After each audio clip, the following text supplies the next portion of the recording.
सोचिए एक पल के लिए कि आप हिमालय की ऊंचाई पर हैं, 16,500 फीट ऊपर। हवा इतनी पतली है कि हर सांस लेने के लिए जूझना पड़ता है। चारों तरफ बर्फ है, सन्नाटा है, और फिर आपके पैरों के नीचे से बर्फ पिघलती है और वहां से निकलती है एक हड्डी, फिर दूसरी हड्डी, फिर तीसरी। सैकड़ों इंसानों के कंकाल, खुली आंखों वाली खोपड़ियां, बिखरी हुई हड्डियां, जैसे कि एक पूरी दुनिया वहां दफना दी गई हो। यह कोई कहानी नहीं है। जी हां, यह असलियत है रूपकुंड झील की। आज जो मैं आपको बताने वाला हूं वो एक ऐसी सच्चाई है जो सदियों से इन पहाड़ों के सीने में दफन थी। एक ऐसा रहस्य जिसे सुलझाने के लिए दुनिया के सबसे बड़े वैज्ञानिकों ने दशकों लगा दिए, और जो जवाब मिला उसने सवालों को और गहरा कर दिया। उत्तराखंड के चमोली जिले में हिमालय की गोद में एक झील है, रूपकुंड। स्थानीय लोग इसे अलग अलग नामों से जानते हैं। कोई इसे रहस्यमयी सरोवर कहता है तो कोई भूतों का झील, लेकिन दुनिया ने जो इसे नाम दिया है वो सबसे सटीक है, लेक ऑफ स्केलेटन। साल था 1942 का। दूसरा विश्व युद्ध चल रहा था।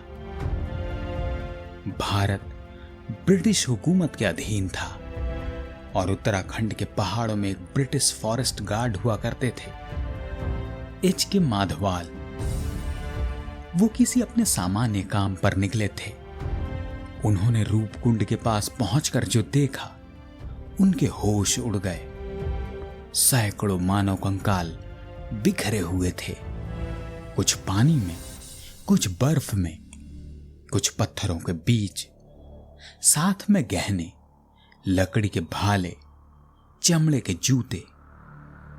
पहली घबराहट यह थी कि क्या ये जापानी सैनिक हैं? विश्व युद्ध का दौर था। ब्रिटिश सरकार ने फौरन जांच के आदेश दिए, लेकिन जब एक्सपर्ट ने इन हड्डियों को देखा तो वे देखकर चौंक गए। ये हड्डियां बहुत पुरानी थी, सदियों पुरानी। लेकिन कितनी पुरानी, किसकी थी? और सबसे बड़ा सवाल कि ये लोग यहां क्या करने आए थे और कैसे मरे, और ये लोग कौन थे? इन पहाड़ों में पुरानी कथा है। सदियों से उत्तराखंड के गांव में बुजुर्ग एक किस्सा सुनाते आए हैं। कहते हैं कि बहुत समय पहले एक राजा और उसकी रानी थे। शाही दल के साथ सैकड़ों परिचारकों के साथ वे निकले थे मां नंदा देवी की यात्रा पर। यह यात्रा नंदा देवी राजजात, हिमालय की सबसे पवित्र तीर्थ यात्रा में से एक मानी जाती है। आज भी हर 12 साल में होती है, लेकिन उस बार कुछ गलत हुआ। राजा का दल बहुत विशाल था, बहुत ठाट बाट था, नाच था, गाना था, उत्सव था। पहाड़ों की कठोर चुप्पी में इंसान का यह शोर, यह अहंकार मां नंदा देवी को पसंद नहीं आया, और फिर आसमान काला हो गया। बादल नहीं थे, तूफान नहीं था, लेकिन आसमान से बरसने लगे पत्थर, गोल गोल लोहे जैसे सख्त पत्थर, बड़े बड़े ओले। और उस खुले मैदान में जहां छिपने की कोई जगह नहीं थी, सैकड़ों लोग मारे गए, राजा भी, रानी भी, और उनके सभी साथी भी।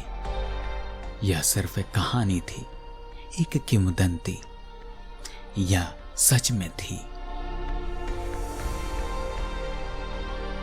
दशकों तक रूपकुंड एक स्थानीय रहस्य रहा। लेकिन 2004 में एक नेशनल जियोग्राफिक डॉक्यूमेंट्री ने इसे पूरी दुनिया के सामने रख दिया और फिर शुरू हुई असली जांच। वैज्ञानिकों ने हड्डियां उठाई, कार्बन डेटिंग की, डीएनए निकाला और जो पता चला वो किसी थ्रिलर फिल्म से कम नहीं था। पहली बात, ये हड्डियां किसी एक दौर की नहीं थी। कुछ 800 एडी की थी तो कुछ 1800 एडी की। यानी यहां एक नहीं कई अलग अलग घटनाएं हुई थी 1000 साल के अंतराल पर। दूसरी बात, 2019 में एक हार्वर्ड के सीसीएमबी के साइंटिस्ट ने इन हड्डियों का गहरा डीएनए विश्लेषण किया तो एक चौंकाने वाला खुलासा हुआ। इन कंकालों में से कुछ साउथ एशियन मूल के थे।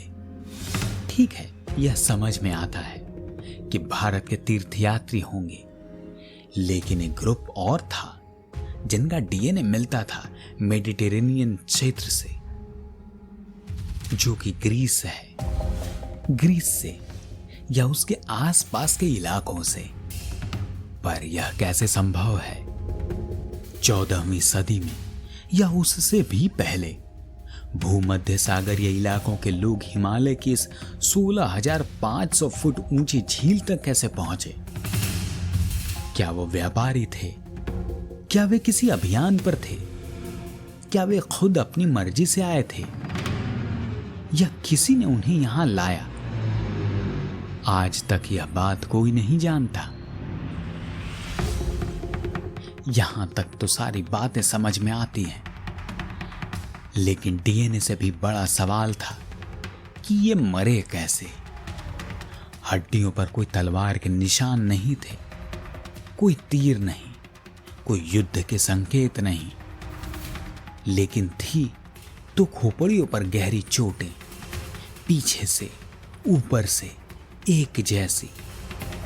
वैज्ञानिक ने जब इन चोटों का पैटर्न देखा तो एक ही निष्कर्ष निकला, ओले, गोल, भारी, तेज रफ्तार से गिरने वाले ओले, जो उस खुले मैदान में फंसे इंसानों पर ही बरसे होंगे, जिनके पास न छिपने की जगह थी न भागने का रास्ता। और अब एक पल के लिए आंख बंद करके सोचिए कि वो रात कैसी रही होगी।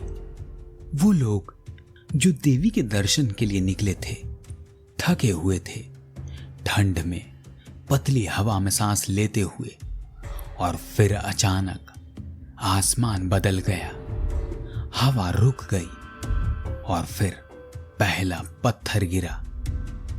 उन्होंने भागने की कोशिश तो जरूर की होगी, एक दूसरे को बचाने की कोशिश की होगी, लेकिन हिमालय के उस खुले मैदान में कोई दीवार नहीं थी, कोई पेड़ नहीं था, कोई छत नहीं थी, और वो ओले वे रुके ही नहीं। सैकड़ों लोग एक एक करके तब तक जब तक उस मैदान में सिर्फ सन्नाटा नहीं रह गया। आज भी रूपकुंड के बारे में बहुत कुछ अनजाना है। ये मेडिटेरेनियन लोग वहां क्यों आए थे, इसका अभी तक पता नहीं चला है। उनमें से कुछ अलग समय से मरे, 1000 साल बाद। तो क्या एक जगह पर बार बार ऐसी तबाही आई? और अगर आई तो क्यों? और सबसे दिल को छू लेने वाली बात, उन लोगों को जब घर से निकले होंगे तो उन्होंने क्या सोचा होगा? मां से विदाई ली होगी, बच्चों को गले लगाया होगा, कहा होगा देवी के दर्शन करके लौटेंगे। वे कभी नहीं लौटे, और उनके घर वाले, उनको पता भी नहीं चला होगा कि वो कहां गए, कैसे गए।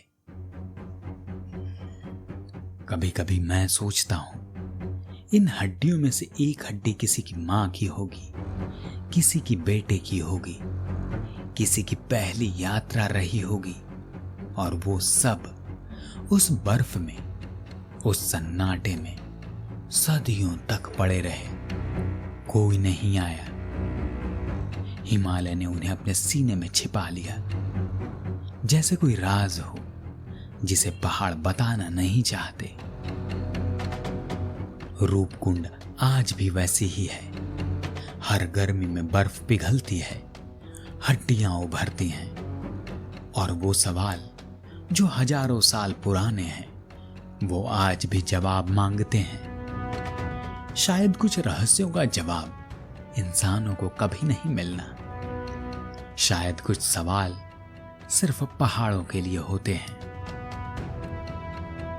अगर यह कहानी आपके दिल तक पहुंची हो तो चैनल को सब्सक्राइब करना न भूलें और अपने दोस्तों के साथ जरूर शेयर करें।